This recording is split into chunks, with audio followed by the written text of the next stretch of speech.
Trump no more in next month elections.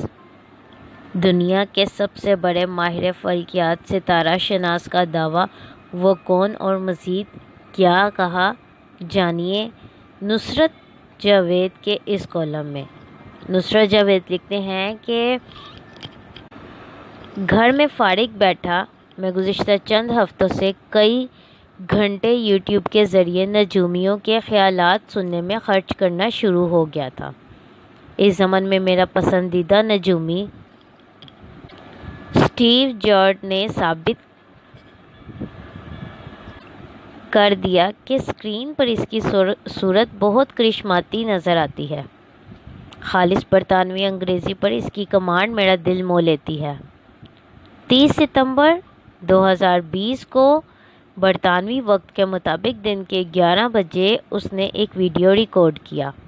مقصد اس کا دنیا کو بتانا تھا کہ 2020 کا اکتوبر دنیا بھر میں خلفشار ہیجان برپا کرے گا۔ اس مہینے میں چاند نے ایک نہیں 3 بار کئی جلوے دکھانا ہے۔ نیا چاند، پرانا چاند اور پھر نیا چاند۔ چند بروج میں نمودار ہونے کے بعد کیا قیامت برپا کرے گا؟ میں علم نجوم کی اصطلاحات سے لا علم ہونے کی بنا پر اسے کما ہوکا انداز میں سمجھ نہیں پایا۔ اسٹیو جارڈ نے اس ویڈیو میں بہت حقارت اور رعونت سے اعتراف یہ بھی کیا کہ سوشل میڈیا پر اس کا بہت تمسخر اڑایا جاتا ہے۔ 2018 میں اس نے پیش گوئی کی تھی کہ برطانیہ کا بورس جانسن اور امریکہ کا ٹرمپ اپنے عہدوں کی آئینی مدت مکمل نہیں کر پائیں گے۔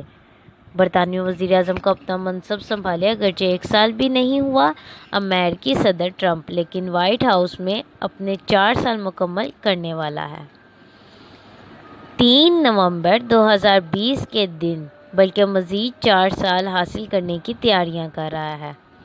خود پر ہوئی تنقید کا بہت ڈرامائی انداز میں ذکر کرتے ہوئے اسٹیو جارڈ نے مگر کمال اعتماد سے بھڑک لگائی کہ وہ اب بھی اپنے اس دعوے پر ڈٹا ہوا ہے کہ ٹرمپ وائٹ ہاؤس میں 4 سال مکمل نہیں کر پائے گا۔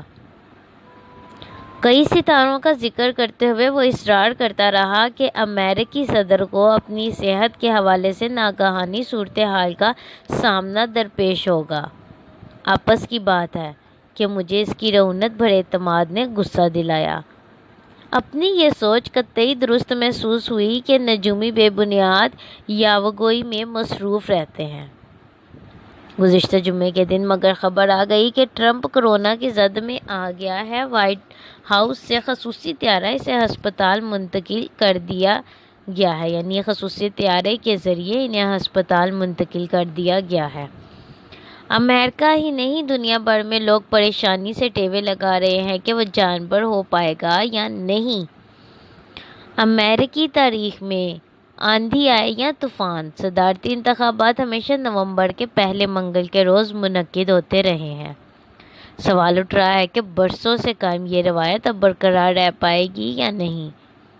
شہباز گل اور فیاض چوہان کی تکرار سے اکتایا میرا ذہن بے چین ہو رہا ہے کہ اسٹیو جارڈ نے کس صورت رابطہ کروں، یعنی اسٹیو جارڈ سے کس صورت رابطہ کروں۔ اپنی عقل کو استعمال کرنے کی بجائے اس سے معلوم کروں کہ اکتوبر کے ستارے پاکستان کے بارے میں کیا بتا رہے ہیں۔ شکریہ۔